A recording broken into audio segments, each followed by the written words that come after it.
So I feel like the news this week has been largely dominated by the assassination of Charlie Kirk, this kind of feeling of like America is unraveling, we can't have conversations.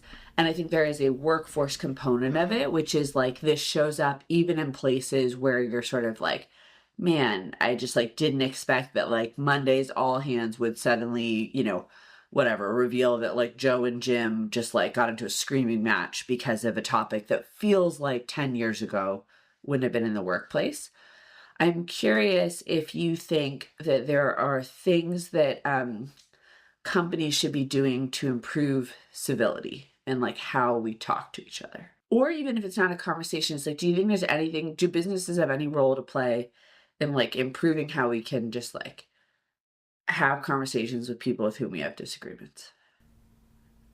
It's kind of funny because it's like you and I have a disagreement. I think bison's delicious, and but it's like, and then we can still like go and like have a, but like it just feels like something around this is broken down. Okay, I don't know if I will stand by this even 2 weeks from now, but my knee-jerk reaction is no, and here's why. It reminds me of the LinkedIn discussion, which is like people on LinkedIn now are being so wild and saying absurd things that. Yeah.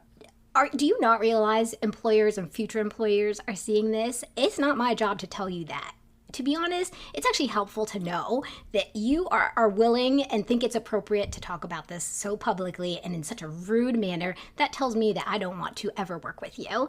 And so, to be honest, I don't think it's our job as employers to be like, hey, be a decent human being. You're an adult. You act how you want to act. And if it's not in line with our values, we're just going to part ways. We're just going to part ways. I don't think it's my job to tell you how to be an adult.